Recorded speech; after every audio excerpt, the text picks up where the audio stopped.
On a crisp winter morning in Grayhaven, a small town on the outskirts of Hawthorne, children once played freely in the snow. It was the kind of place where families left their doors unlocked, neighbors waved from their porches, and everyone knew everyone else's story or thought they did. But 8 years ago, that sense of safety shattered when Aiden Mercer vanished without a trace. The town searched for weeks. Volunteers combed the woods, police canvassed neighborhoods, and missing posters clung to telephone poles until the weather tore them away. Yet the boy never came home. For the Mercer family, the years that followed became an endless cycle of grief and unanswered questions. Now, on another snowbound evening in 2015, Aiden's father, Daniel Mercer, sat at the dining table with a stack of worn police files spread before him. The papers were creased from overuse, pages that had been poured over so many times the ink had begun to fade. Reports, statements, false leads, ghosts of a case that had long since gone cold. Across the room, his wife Maggie moved quietly, tidying the kitchen, her presence both grounding and fragile.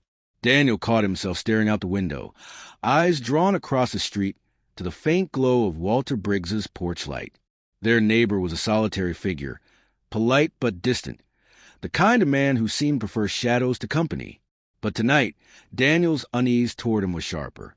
Hours earlier, Walter had joined them for dinner, a rare occurrence. He spoke nervously about his new dog, a German shepherd he'd supposedly just picked up from a breeder. What unsettled Daniel wasn't the dog. It was Walter's story. That very morning, Walter had been uncertain whether he even wanted a pet. By evening, he claimed he had one already. And then there was a sudden departure from the table, coat forgotten on a rack, muttering something about the animal being left outside in the cold. He hadn't returned. As the snow piled higher outside, Daniel rose, Walter's coat in hand. "I'll take it over," he said softly, ignoring Maggie's worried glance. Crossing the street, the bitter wind gnawed at his skin. Walter's car sat untouched in the drive, already draped in a heavy layer of snow. A German shepherd's bark broke the stillness, drawing Daniel toward the side yard. There, chained to a kennel, the dog paced in agitation. The animal wasn't barking at Daniel. It was barking at the ground beneath it. Daniel frowned. The kennel itself looked hastily built, rough wood nailed together, the snow gathering along its edges. At its base, partially concealed beneath fresh powder, lay a square panel, a trapdoor fitted with an old metal latch. Heart pounding, Daniel crouched, brushing snow away. The padlock beside the latch was undone. The wood groaned when he tugged it, the faint scent of rust and damp air rising from below. The dog whined, pulling against its chain, as if begging him not to open it further. Daniel's breath caught. 8 years of sleepless nights, of searching, of torment. All the questions that consumed him seemed to narrow onto this single moment. He lifted his phone with shaking fingers and called Maggie. "There's something here," he whispered, under his kennel. "A door. I think it leads underground." "Daniel, don't," Maggie pleaded. "Come home. Please." But before he could answer, the silence split with sound from below, metal footsteps echoing upward, deliberate and slow. The trapdoor shifted, hinges creaked, and Walter Briggs rose from the darkness, snowflakes catching on his pale face.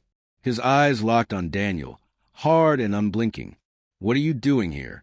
Walter asked, his voice a low, dangerous tremor. Daniel held out the coat, like a useless shield. "You left this." The storm howled, snow swallowing every sound but their voices. 2 men stood in the frozen yard, one desperate to keep his secrets buried, the other on the edge of uncovering them. And beneath their feet, Grayhaven's darkest truth waited in silence. The cold stung Daniel's cheeks, but the chill that gripped him came from within. Walter Briggs stood framed in the trapdoor's opening, snow swirling like ash around his shoulders. His expression was unreadable, neither anger nor surprise, just a calmness that made Daniel's skin crawl. "I told you I was working out back," Walter said, his voice even, almost casual, though his knuckles were white around the trapdoor's edge. "Didn't think you'd come snooping." Daniel swallowed hard, his breath visible in the freezing air. "I wasn't snooping. You forgot your coat at our place. I was just returning it." He lifted the jacket, slightly, though his hands trembled. Walter's gaze dropped the coat, then flicked back to Daniel. A faint smile tugged at his mouth, though it didn't reach his eyes. Thoughtful of you, but you shouldn't be out here in this storm. Not safe. The German shepherd barked again, its chain rattling violently as it strained toward the kennel. Daniel followed the animal's frantic gaze back to ground, the trapdoor yawning open at Walter's feet, a damp, earthy smell wafting upward. The air that seeped out was warmer than it should have been, as though something lived beneath. Daniel forced himself to stay steady. You've got something under there? Some kind of shelter? Walter didn't answer. Instead, he pulled himself fully out of the trapdoor, closing it behind him with a slow, deliberate thud.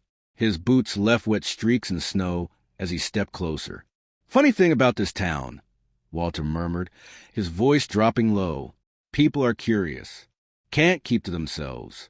They think because they share their pies at church socials or help fix fences, they have the right to know everything about you. But some things, his eyes narrowed, some things aren't meant to be shared. Daniel's pulse hammered. He forced a thin smile, desperate to mask his unease. I didn't mean to intrude. I should get back to Maggie. She'll be worried. Walter studied him for a long moment, the storm whistling through the empty streets around them. Finally, he extended the coat, taking it from Daniel's grip. Appreciate the gesture, he said quietly. Then, almost as an afterthought, if you ever see the dog out here barking again, don't pay it any mind. He's not used to strangers. Daniel nodded stiffly, backing away until his boots found the sidewalk again. Walter turned, slipping the coat over his shoulders before heading toward the house, his figure vanishing into the storm. The kennel, the trapdoor, and the dog's restless pacing remained behind like silent witnesses. When Daniel finally reached his own porch, Maggie was waiting at the window, her face pale with worry. She yanked the door open the second he stepped inside. What happened? She whispered urgently, grabbing his arm. Daniel shut the door quickly, locking it as though Walter might suddenly appear on their doorstep. His chest heaved with uneven breaths. There's something under his kennel, he said. A door leading underground. I swear, Mags, it's not just storage. It felt wrong. Maggie's eyes widened. Wrong how? He shook his head, struggling for words, like it wasn't supposed to be seen. And Walter, he came up from it, like he'd been down there the whole time. The house fell into tense silence. The wind rattled the windows, snow tapping against the glass. Maggie reached for his hand, her grip firm despite her trembling fingers. We need to call Detective Harris, she whispered, if there's even the slightest chance. Daniel cut her off. We don't have proof, just my word against his. Harris has already written us off as desperate parents who can't move on. His voice broke, raw and exhausted. 8 years, Maggie. 8 years of chasing shadows. What if this is another one? But even as he said it, Daniel knew it wasn't. The memory of that warm breath of air rising from the trapdoor lingered in his mind, heavy and suffocating. That night, as he lay in bed staring at the ceiling, he couldn't shake Walter's final words. Some things aren't meant to be shared. And Daniel realized with sinking certainty that Walter Briggs was keeping something buried deep beneath the snow, the kennel, and the earth itself. The next morning, Grayhaven woke beneath a blanket of ice. The storm had passed, leaving streets glassy with frost, and the trees bowed under heavy snow. To anyone else, it was just another harsh winter day in northern Hawthorne. But to Daniel Mercer, the air itself felt different, thicker, harder to breathe, as though it carried the weight of something unspeakable just beneath the surface. He hadn't slept. Each time he closed his eyes, he saw Walter's boots on the snow, saw the trapdoor sinking shut with that muted thud, sealing away whatever lived beneath. The image gnawed at him until he finally rose before dawn, pulling on his coat while Maggie slept restlessly beside him. The Briggs property was silent when Daniel arrived, the doghouse just a faint shape at the edge of the lot. The German shepherd wasn't outside. For a moment, Daniel wondered if Walter had moved him, or worse, if the dog had been trained for more than guarding. Daniel stayed in the shadows, crunching through snow as quietly as he could, every nerve alight with dread. He reached the fence, his breath clouding in the frigid morning. The kennel looked harmless enough, its wooden frame frosted white, icicles clinging to the edges. But Daniel knew better. Somewhere under that snow-covered ground, a door waited. He checked over his shoulder. No lights in Walter's windows, no movement. Steeling himself, Daniel vaulted the fence and padded through the snow, crouching low. The kennel loomed larger now, the smell of wet dog faint in the air. He knelt, brushing his gloves over the frozen earth until he felt it, the faint ridge of a seam, the trapdoor. His pulse thundered in his ears. It wasn't his imagination. Something was buried here. He pressed his fingers to the wood, testing its give, but it was locked fast. He leaned closer, listening. Silence.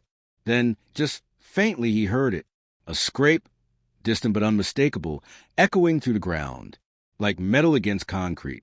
His breath caught. Someone was down there. Daniel stumbled back, heart racing, and nearly slipped on the ice. He forced himself to breathe, forcing the panic down, but the noise, soft, rhythmic, deliberate, wouldn't leave his ears. He turned to flee, snow crunching loudly under his boots. Out for a walk, Daniel? The voice froze him where he stood. Walter Briggs was there, just yards away, his tall frame emerging from the mist of his breath. He wore no coat, only a heavy flannel shirt, as though the cold meant nothing to him. His eyes narrowed, a faint smile pulling at his lips. Daniel tried to steady his voice. I couldn't sleep. Thought I'd clear my head. Walter's gaze flicked toward the kennel, then back to Daniel. Strange place to clear it. For a moment, silence stretched taut between them. Daniel forced himself to meet Walter's stare, though every instinct screamed at him to run. Finally, Walter broke into a chuckle, low, humorless. You know, he said, stepping closer, when you've lived through war, you start to notice the way people look at you. Suspicion, pity, fear. People think they know your story, but they don't. They can't. His voice dropped, almost reverent. They don't know what it takes to survive. Daniel stiffened. What war, Walter? There hasn't been a war here. Walter's smile widened, but his eyes burned with something fierce, almost fanatical. Maybe not here, but I've seen what people are capable of. How quickly everything can collapse. And when it does, he glanced at the kennel, just for an instant. Those who are ready will live. The rest will beg. Daniel swallowed hard, his skin prickling. What are you keeping under there? Walter's smile vanished. For a heartbeat, his face was carved from stone. Then he shook his head slowly, almost pityingly. Curiosity, he whispered, is a first step toward destruction. The German shepherd barked suddenly from inside the house, its deep growl vibrating through the frosted windows. Walter didn't flinch. He simply turned, his boots crunching over the snow as he walked back toward his porch. You should go home to your wife, he called over his shoulder. Enjoy your peace while you still have it. Daniel stood frozen, every hair on his body raised. He hadn't just heard paranoia in Walter's words. He'd heard conviction, and it terrified him. That evening, after Daniel told Maggie everything, she sat pale and silent at their kitchen table. He's hiding something, she said at last. You heard it, didn't you? That noise. Daniel nodded, hands gripping his mug until they shook. Someone's down there, Mags, or something. Neither of them noticed the figure standing across the street, half hidden in the shadows of a bare oak tree. Walter Briggs watched the Mercers' home, his breath a white fog in the night air. And though his eyes were calm, his lips moved in a whisper, as though reciting something to himself. They'll never understand. They'll never see until it's too late. The snow hadn't let up for 3 days, and Grayhaven was swallowed in a silence that felt almost unnatural. The streets were muffled under thick drifts, the trees bowing low, and even the church bells on Main Street seemed subdued, as though the storm had stolen their resonance. For most families in the town, the storm meant canceled school days and evenings huddled near fireplaces. For Daniel Mercer, it meant his world was collapsing under the weight of something he couldn't quite name. After his confrontation with Walter Briggs, he hadn't slept more than a handful of restless hours. The man's words echoed in his mind, cryptic fragments about war, survival, destruction. the way his eyes had flickered toward the kennel. The faint scrape Daniel swore he had heard beneath the frozen ground. He felt like a man who'd stumbled too close to a cliff's edge and was now staring into a drop he wasn't meant to see. Maggie was the one who insisted they call the police. If he's hiding something or someone down there, we can't just keep this between us. Her voice had carried a tremor Daniel rarely heard. If there's even the slightest chance, she didn't finish the thought, but he knew what she meant. A chance that Aiden might still be alive. It was Detective Elena Ruiz who arrived at their doorstep late that afternoon, stomping snow from her boots and pulling down her hood. She was in her early 40s, sharp-eyed, with the kind of calm authority that filled a room. Daniel had seen her before at community events and fundraisers, but tonight her presence felt entirely different. Serious, focused. "You mentioned hearing something under your neighbor's kennel?" She asked once they were seated in the Mercer's living room, her notebook balanced on her knee. Daniel nodded. Not just something. Someone. It was faint, but it was real. A scraping sound, rhythmic, like someone moving metal against stone. Elena studied him closely. And Walter Briggs, how did he react when you confronted him? He was unnerving. Talked about war. Survival. He practically admitted he's preparing for something. And he didn't like me near the kennel. Daniel paused, the memory tightening his chest. I think he's hiding a bunker. And I think Aiden's in it. Maggie's hands tightened around her mug, knuckles pale. The words had hung between them before unspoken, but this was the first time Daniel had dared to voice them aloud to anyone else. Elena didn't scoff. She didn't dismiss him as paranoid, the way others had in the years since Aiden vanished. Instead, she closed her notebook. Then we'll take a look. That night, 2 squad cars rolled quietly into Grayhaven, their lights off, engines humming low against the snow. The officers moved deliberately, not wanting to draw the neighborhood's attention. Walter's house was dark, the windows frosted, but Elena wasn't convinced he was gone. Daniel and Maggie waited from their porch, hearts hammering as the officers approached the kennel. Flashlights flickered across the snow, beams catching on icicles and wood. One officer knelt, brushing away the snow until the seams of the trapdoor emerged clear as day.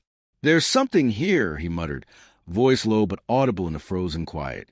They worked quickly, prying at the edges, forcing tools into frozen wood. The dog barked furiously from inside the house, claws raking the windows, but Walter didn't appear. The sound of its splintering filled the night. And then, with a heavy groan, the trapdoor lifted. A rush of stale, cold air spilled out, heavy with dust and something acrid, metallic. The officers shone their lights down into the darkness. A narrow set of wooden steps descended into concrete walls. "Bunker," one of them confirmed. Elena nodded and gestured. "2 with me. The rest stay topside." Daniel gripped Maggie's hand, so hard it hurt. He wanted to go with them, wanted to be the one to descend into that pit. But Elena had made it clear this was police work. All he could do was stand there, snow stinging his face, listening to the muffled sounds as the team disappeared underground. Minutes dragged. The cold seeped into Daniel's bones. His breath fogged the air in short, shallow bursts. Then, at last, voices. "We got something." Elena emerged first, her face pale but composed. Behind her, 2 officers carried a crate up the stairs. They set it down in the snow with a dull thud. Daniel stared. The crate was filled with supplies, canned food, water jugs, batteries, all neatly labeled, organized. "There's more down there," Elena said quietly. "Medical equipment, generators, firearms." She paused. "And journals. Dozens of them." Daniel's chest tightened. "But no sign of Aiden?" Elena hesitated. Then she shook her head. "Not yet." Maggie let out a sob, pressing her hands to her face. Daniel felt his knees weaken, the air rushing from his lungs. He had been so certain, so sure. But Elena's expression told him she wasn't finished. "There's something else," she said softly, stepping closer. "We found a room. A living space, beds, shelves, even books. Someone's been staying down there. Recently." Daniel's pulse surged. "Then where are they?" Before Elena could answer, A shout erupted from below. The officers' voices, sharp, panicked. "He's gone! The back exit, he's gone!" Daniel's heart seized. Walter. He'd been down there all along, hiding in the maze beneath their feet, waiting for the perfect moment to slip away. Elena's hand went to her radio, barking orders. "Block the roads. He's on foot. Don't let him out of Grayhaven." The neighborhood was awake now, lights flickering on as residents stepped onto porches, bewildered by the sudden chaos. Daniel stood frozen, Maggie clinging to him, as officers scattered to the snow, flashlights slicing the darkness. But even in the commotion, Daniel felt it. The heavy, suffocating silence from the bunker below. He couldn't shake the image of the narrow bed, the untouched books, the half-eaten meal Elena had described.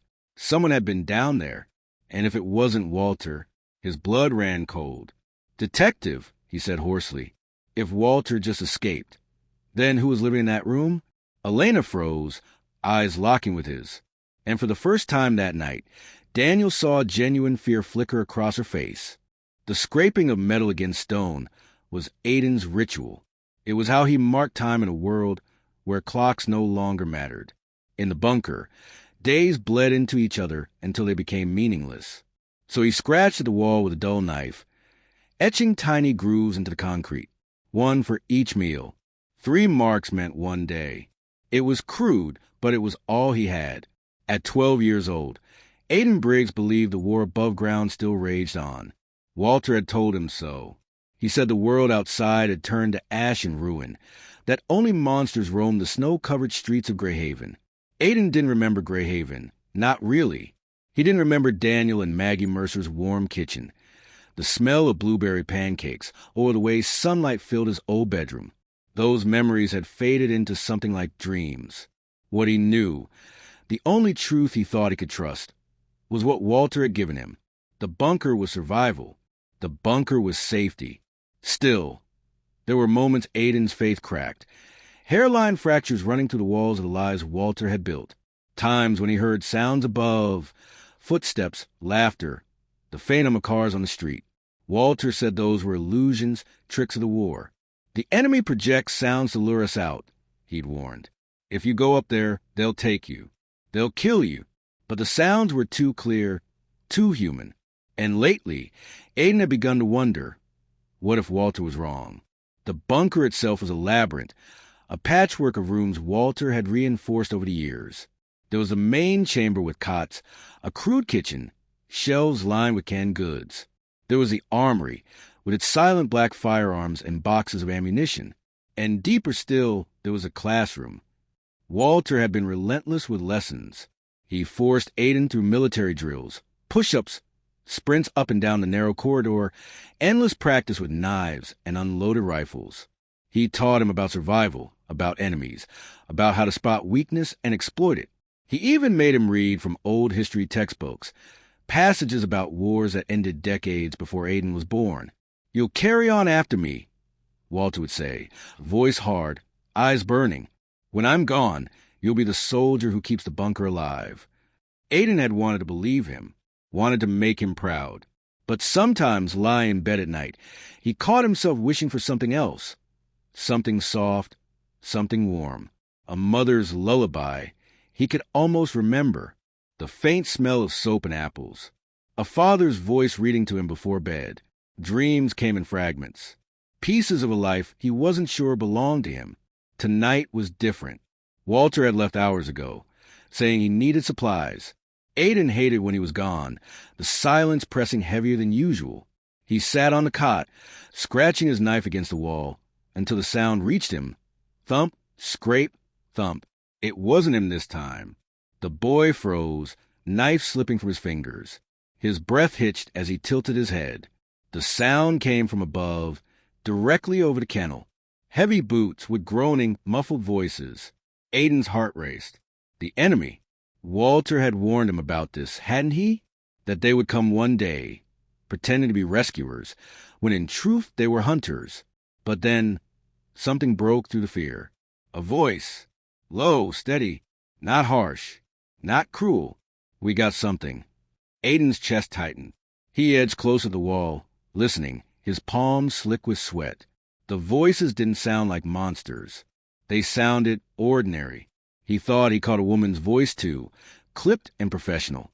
And then the trapdoor creaked. A rush of cold air spilled into the bunker. Flashlights cut across the darkness, blinding him. "Clear!" a voice shouted. Aiden bolted. Instinct told him to flee, and Walter had always shown him the path. The narrow back tunnel that wound beneath the old shed out to the woods. He sprinted barefoot across the concrete, heart hammering, lungs burning. Behind him, the officers' voices grew louder. "Wait, stop. Someone's here." He didn't stop. Couldn't. He clutched the small flashlight Walter had given him, his only tether in the dark, and plunged into the tunnel. His legs trembled, his chest ached, but fear propelled him forward. By the time the officers reached the living quarters, Aiden was gone. He crouched at the tunnel's end, gasping for air, the snow-laced wind slicing his skin raw. The world above was vast and blinding, nothing like the stories Walter had told him. There was no smoke, no bodies, no enemy soldiers with black masks. Just rows of houses dusted in white, the quiet hum of life drifting faintly from the distance. It was too much, too strange. So he turned back, not all the way to the bunker. He couldn't risk the lights, the voices, the strangers. Instead, he crept to the shed where Walter sometimes kept tools. He curled into a ball on the cold floor, clutching the flashlight to his chest, whispering to himself the way Walter had taught him. Stay hidden. Survive. Stay hidden. Survive. But even as he whispered, a new thought pushed in. What if they weren't the enemy? And for the first time in 8 years, Aiden Briggs felt a tremor of doubt stronger than the walls around him. The first officer down the ladder froze in the beam of his own flashlight. "Jesus Christ," he whispered, sweeping the light across the bunker. Daniel, clinging to the wooden rungs above, felt his stomach lurch as the darkness below resolved into stark detail. Cots lined neatly against one wall, a table cluttered with half-eaten rations, shelves stacked high with cans, ammunition, and medical supplies. The air was damp, metallic, tinged with mildew and something sourer, the smell of sweat and captivity. Maggie covered her mouth, fighting back a cry. The room was real. The nightmare was real. Detective Ruiz's voice cut through the suffocating silence. "Spread out. Secure every chamber. Watch for booby traps. This guy's paranoid." Boots pounded on the concrete as officers fanned out, their shouts echoing through the narrow tunnels. Daniel followed, heart hammering, eyes darting from wall to wall. He expected chains, a lock cell, some monstrous evidence of torture. What he found instead was more chilling. Children's books stacked neatly in a corner, crayons in a cracked cup, a battered baseball cap resting on the cot. "Aiden!" The name left Daniel's lips in a strangled whisper. His knees nearly buckled. He staggered forward, gripping the cot frame with white knuckles. The sheets were still warm. "Detective," one of the officers barked. "We got fresh tracks, barefoot, small, headed into the tunnel." Maggie gasped. "He was here." Daniel spun, his voice cracking. "Where is he now?" The officer's face tightened. "Gone. Slipped out before we got down here." The realization landed like a blow. Daniel felt it in his chest, crushing, merciless. He had spent 8 years clawing for this moment, and now, mere minutes, maybe seconds, separated him from his son. He slammed his fist against the wall, the sound echoing through the chamber like a gunshot. "Damn it!" His voice broke. He was right here. Detective Ruiz put a firm hand on his shoulder. "Listen to me. This is good news. It means your son is alive, breathing, moving. We're not chasing ghosts anymore." But Daniel's eyes brimmed with despair. "Alive and running into God knows what. He doesn't know me, Isabel. He doesn't even know the truth. What if he's terrified of us?" Ruiz didn't answer. She didn't have to. The silence in her eyes said enough.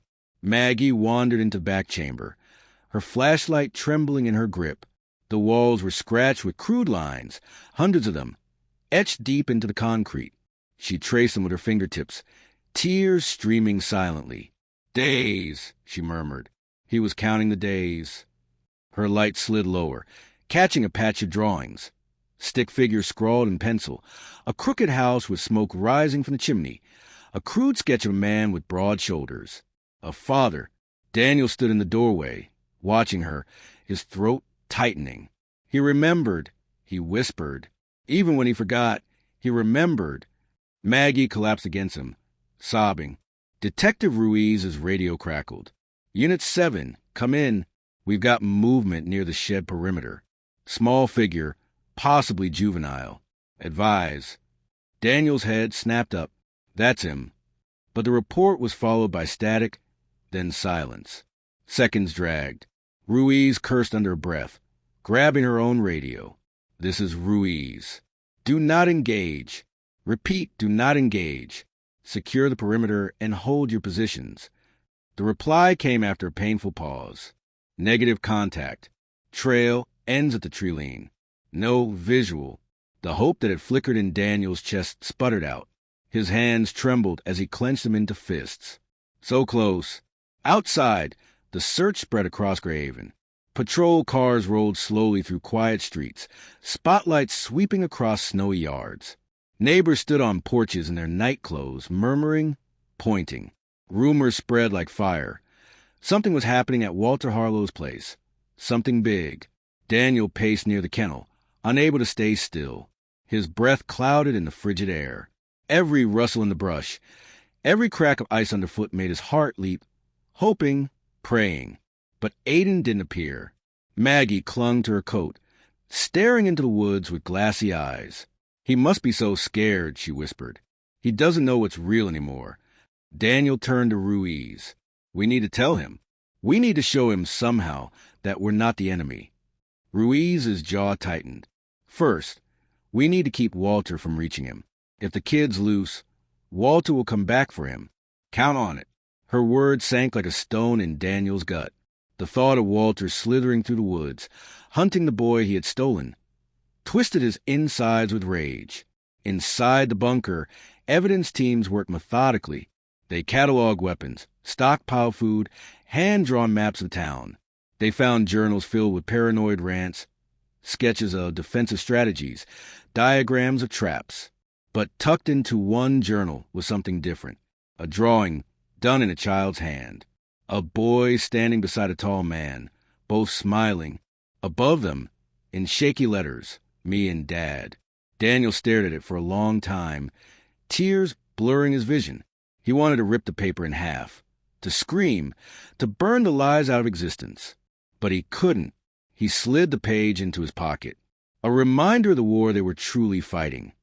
Not just against Walter, but against the poison memories he had planted in Aiden's mind. Hours later, the house was empty, the bunker sealed with police tape. But Grayhaven wasn't sleeping. Somewhere in the web of quiet streets and frosted woods, a boy was wandering. A boy who had been told the world was a battlefield, who had been taught to trust only one man, who now faced a choice he could barely understand: hide or step into the light. And Walter Harlow, his shadow stretched long and unbroken, was already on the move. The cold bit deeper than anything Aiden had ever felt underground. His bare feet sank into snow with every step, the ice slicing at his skin.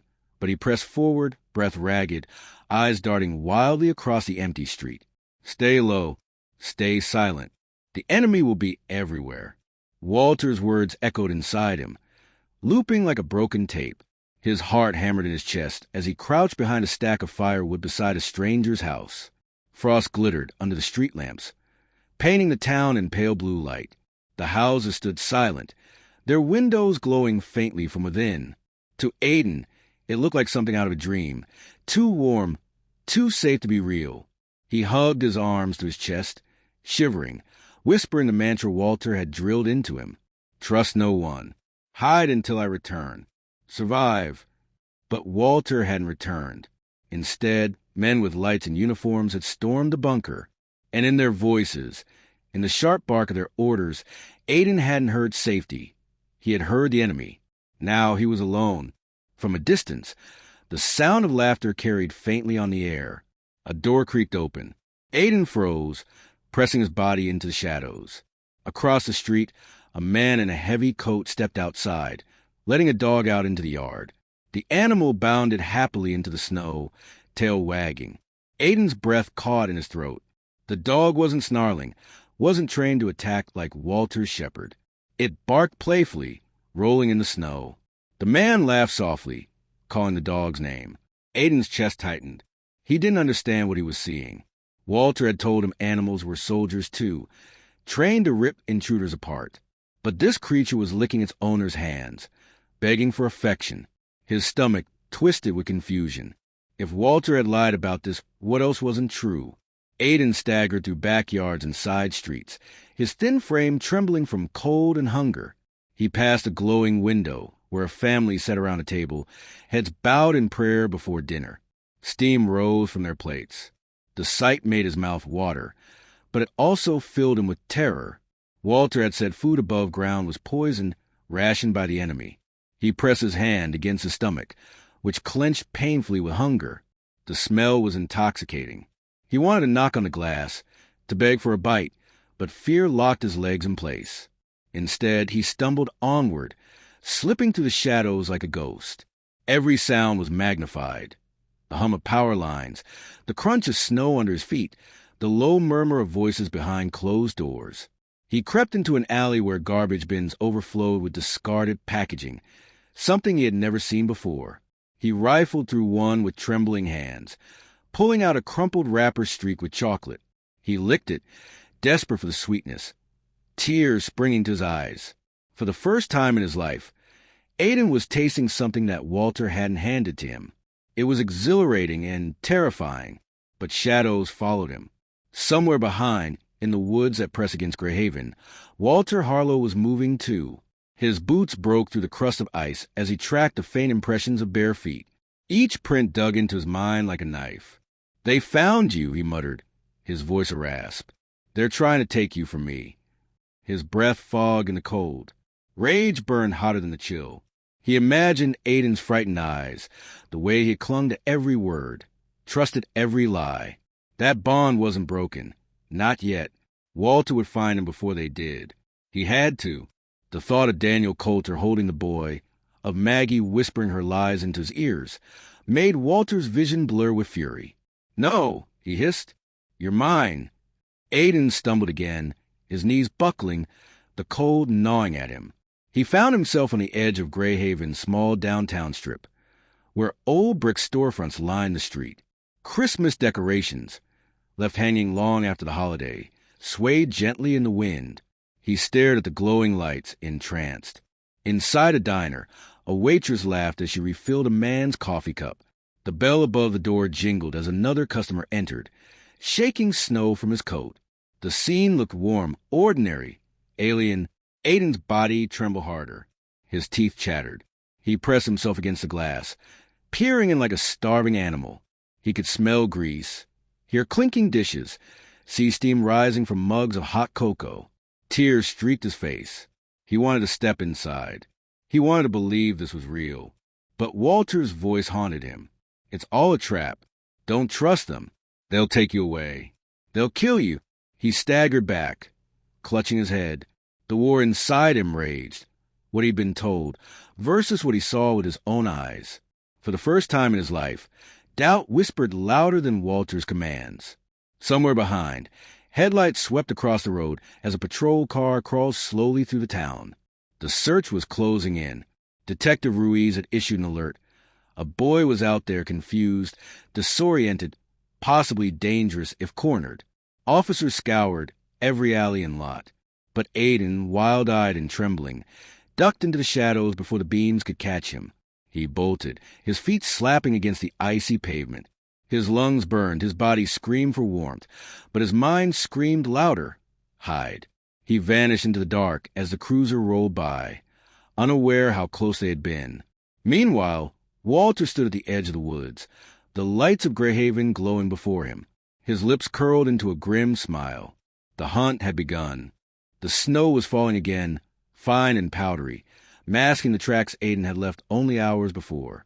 Detective Ruiz leaned over the hood of his patrol car, his gloved fingers stabbing at the map of Grayhaven spread out beneath a floodlight. "He's barefoot," she reminded the officers clustered around her. "He won't last long in this cold." We need to sweep every block, every alley, every damn shed. I want eyes on rooftops, backyards, trash bins, anywhere a scared kid might hide."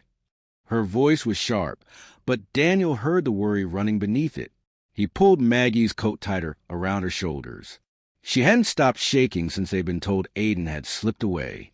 "He doesn't even know us," Maggie whispered, her voice catching. "Tim, we're strangers. What if he's terrified of us?" Daniel looked at her, helpless. The same thought had gnawed at him all night. "We'll find him," he said, though the words felt thin against the howl of the wind. "We'll make him see we're real." Ruiz cut through their quiet moment. "Mr. and Mrs. Coulter, I need you both with me. If he hears your voices, he might stop running." Daniel nodded. He'd do anything. The town that had always felt so familiar now seemed vast and hostile. Grayhaven streets glowed under flickering lamps. Snow piling in the gutters. Storefronts shuttered against the night. The air held that brittle stillness of winter until the search began. Flashlights bobbed, radios crackled, and dogs strained at leashes. The townspeople, roused by rumors, watched from windows or gathered in small clusters, whispering as police swept past. "He's alive." Daniel heard someone murmur, "After all these years?" But the words only tightened the knot in his stomach. Alive wasn't enough. Alive meant he was out here somewhere, alone, frightened, hunted. On the far side of town, Aiden crouched in the skeletal remains of an old bus stop, his arms wrapped tight around his knees. His breath fogged the cracked glass as he peered out. Lights cut across the snow. Voices echoed in the night. Enemy patrols. That's what Walter would have called them. His heart pounded as he shrank back, pressing himself into the shadows. But then, faintly, he heard something that pierced the drum of fear. "Aiden, it's Mom. Please, it's safe now." The voice floated across the wind, trembling, desperate. He stiffened. Mom. Walter had told him his mother was dead. Yet the word tugged at something deep, buried beneath years of drills and orders. He shook his head violently, trying to silence the confusion. Another voice followed, rougher, breaking with emotion. "Aiden, it's Dad. I'm here. We've been looking for you. Don't be afraid." Aiden pressed his palms over his ears, rocking back and forth. He wanted to believe. He wanted to run toward those voices. But Walter's shadow loomed in his mind, whispering lies. "They're imposters. They'll tear you apart. I'm the only one who keeps you safe." His sobs fogged the glass. He didn't know what was real anymore. Meanwhile, Walter watched from the tree line at the edge of Grayhaven, his breath ghosting in the air.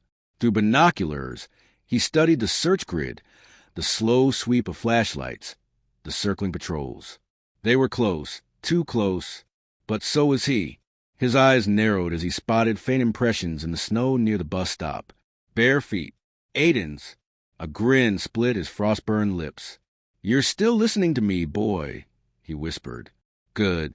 Stay hidden. I'll find you first." He adjusted the rifle slung across his shoulder and moved silently through the trees, every step of predators. Daniel's voice was raw by the time they reached the edge of downtown. He shouted until his throat burned, his words scattering into the night. "Aiden, please. It's me, it's Dad." Nothing answered but the crunch of boots in snow. Maggie staggered, clutching his arm. What if he's already? "Don't." Daniel cut in sharply. He couldn't let her say it. He couldn't let her give the thought shape. Ruiz stepped closer, her eyes hard but not unkind. "He's out there. The dogs are close to the scent. We'll get him back." But even as she spoke, she cast a glance toward the tree line. Something was wrong. She felt it in the pit of her gut, the sense of being watched. Aiden had left the bus stop, driven by hunger and desperation. His legs carried him toward the glow of the diner downtown. He pressed against the window, staring at the people inside, laughing, eating, warm. One of them noticed him. A man set down his mug, his expression softening with concern. He rose and approached the glass. "Kid? You all right out there?" the man mouthed, his breath misting the pain. Aiden stumbled back, heart racing. Enemy. Stranger. Trap. He turned and fled into the alley behind the diner. The man called after him. But Aiden was already gone. Walter saw him. From the shadows, he tracked his boy darting through the back streets. Pride and possession surged hot in his chest. "Good," he murmured. "Stay fast. Stay sharp. That's my soldier." He tightened his grip on the rifle. The night wasn't theirs yet. The search grid narrowed. Radios buzzed with urgency. "Unit 3, we've got movement near the diner alley." Small figure. Could be him. Daniel's heart lurched. He and Maggie bolted. Ruiz close behind, snow spraying under their boots as they tore through the streets. Somewhere ahead beyond the maze of alleys, a boy was running and a man was hunting. The lines were closing, and Grayhaven held its breath.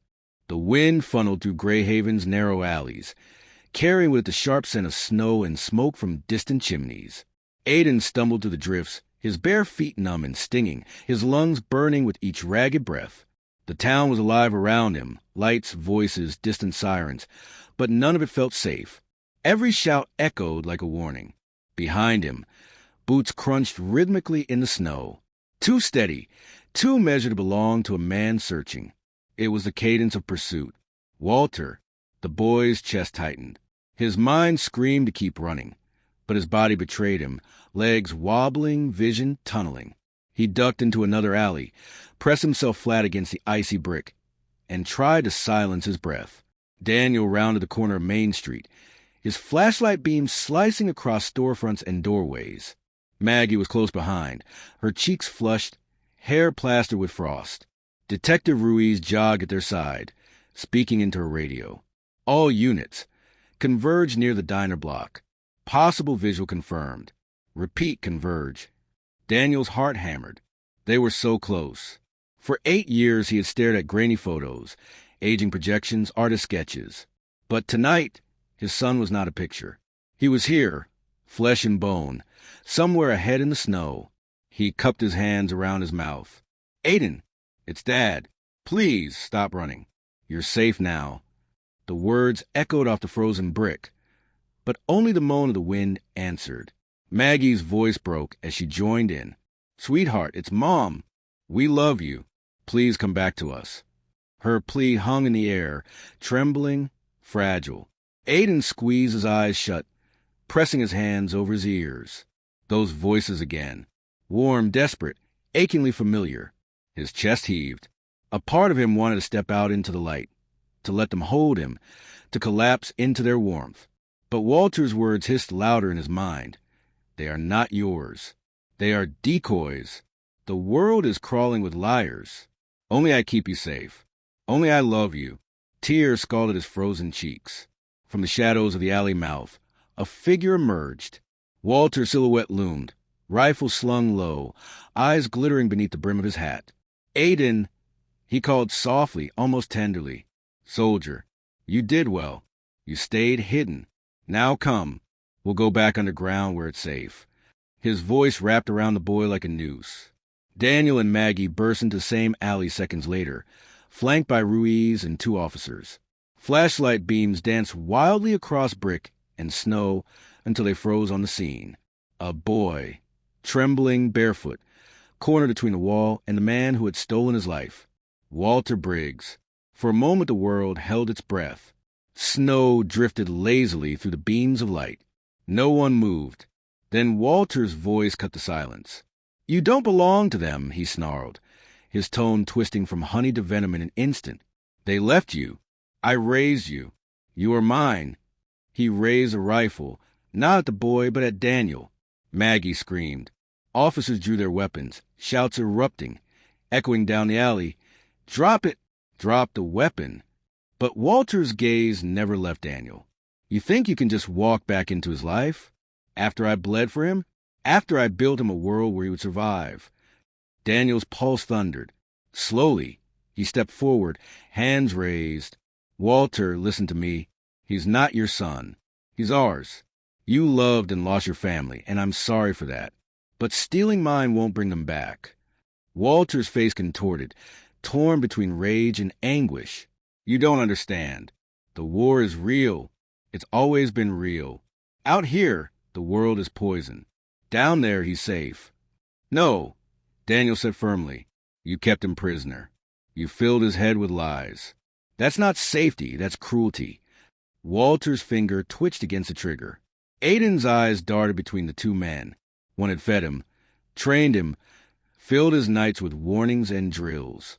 The other's voice trembled with something he didn't have a word for. Not command, not fear, something warmer. Something that felt almost true. Soldier, Walter barked. Come here. Now. The boy flinched. His legs wanted to obey. But then he saw Maggie, her hands pressed together, tears streaking down her face as she whispered, Please, Aiden, please come home. The word home cracked something inside him. Ruiz's eyes flicked between Walter's rifle and the boy's trembling frame. The situation was seconds from erupting. She gestured subtly to her officers. Wait for an opening. But Daniel didn't wait. He stepped forward again, blocking Walter's line of fire with his own body. If you want to shoot someone, he said, his voice steady despite the quake in his chest, shoot me, but let my son go. Walter's jaw clenched.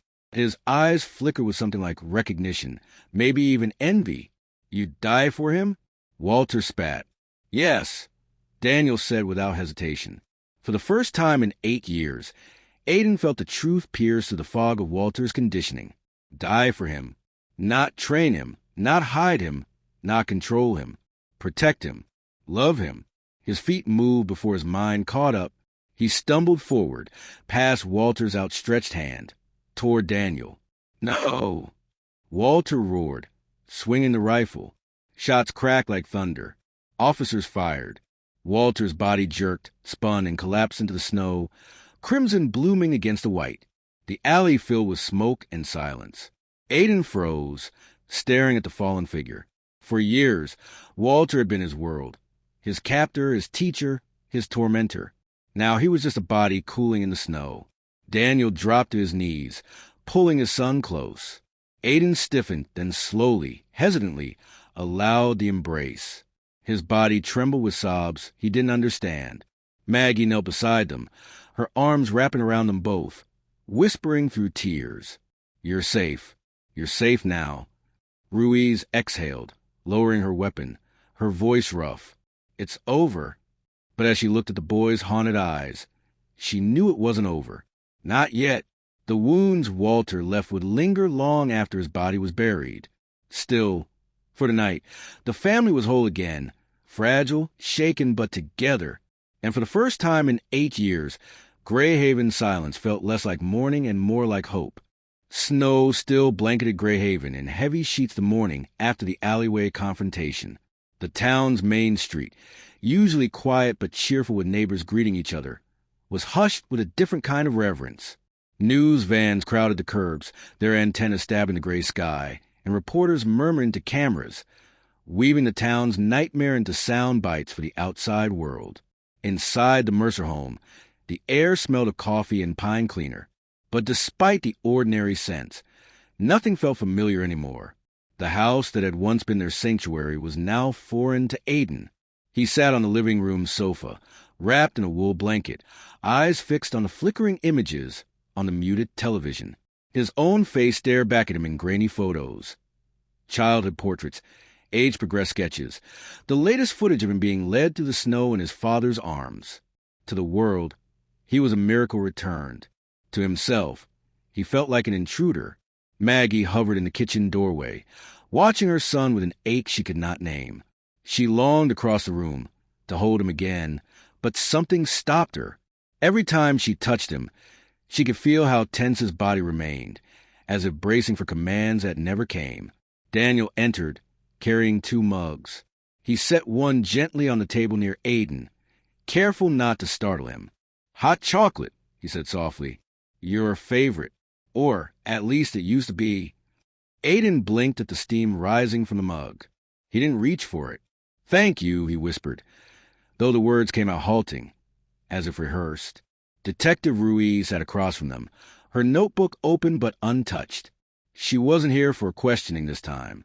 She had come at Maggie's request, a quiet presence to help them navigate the strange limbo between reunion and recovery. How are you feeling today, Aiden? She asked gently. The boy hesitated. His eyes flickered to the window, where frost traced jagged patterns on the glass. "It's loud," he finally said. "Loud." Ruiz asked. Aiden nodded. "The clocks, the TV, the trucks outside. It's all loud." His voice cracked, and he pressed his hands to his ears as though the house itself roared at him. Maggie's heart splintered. She moved forward at last, kneeling by his side. "Sweetheart, you don't have to explain. We'll make it quiet as you need." But even as she promised, she knew she couldn't strip the world of its sounds. The silence Walter had given him, the suffocating quiet of the bunker, was the only peace he knew. The town struggled with its own silence.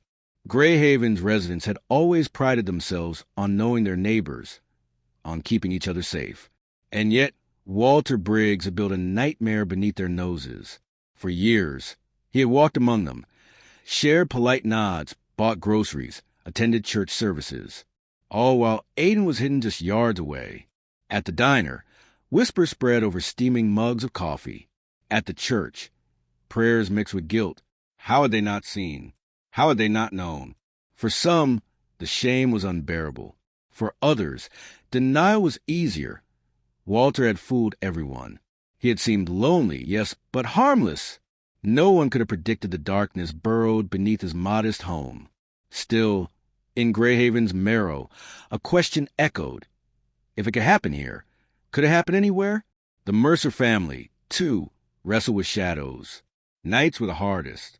Aiden would jolt awake, gasping, convinced the bunker walls were pressing in again. He would mutter commands under his breath, reciting Walter's drills, checking for exits that weren't there. Daniel would rush to his side, whispering reassurances, but the boy's eyes were often far away, trapped in tunnels of memory. One evening, as Maggie stroked her son's hair, Aiden whispered, "Why did he lie to me?" The question struck her harder than any scream. "Because he was sick," she said softly, though her voice wavered. "He was sick, and he hurt you, and he hurt us, but you were never his to keep. You were always ours." Aiden didn't respond. He stared at the ceiling, lost in a labyrinth of half-truths and broken trust. Walter's funeral was a quiet affair, attended by only a handful of distant relatives and a smattering of townsfolk compelled by morbid curiosity. The coffin lowered into frozen earth without fanfare, the wind carrying away the priest's words before they reached the ground. To some, Walter was a monster undeserving of rest. To others, he was a neighbor who had cracked beneath grief and delusion. Either way, his grave marker stood alone, a reminder that even in death he was apart. For Aiden, there was no closure in Walter's death. The man's voice still lived inside his head, sharp as ever. "Stay hidden. Trust no one. They will betray you." It would take years before those echoes faded, if they ever did, but there were glimmers of light. One afternoon, Maggie coaxed Aiden into the backyard, where snow glittered beneath a weak sun. She handed him a shovel, and together they cleared a small patch of earth. Beneath the frost, stubborn blades of grass peeked through. "This is ours," Maggie said. "No walls, no locks, just open sky." Aiden stared upward, the pale blue vast and terrifying. Then, for the first time, he smiled, small, fleeting but real.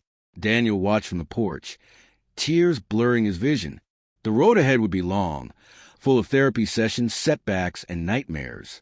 But in that moment, he saw a future where his son was more than a victim. He saw a boy learning to belong again. Grayhaven would carry the story of Aiden Mercer for generations. Parents held their children closer. Locks were checked twice. Trust was slower to give. But the town also carried a strange resilience, a stubborn refusal to let darkness define them. As winter thawed into spring, the Mercers planted a tree in their front yard, a slender oak that swayed easily in the wind.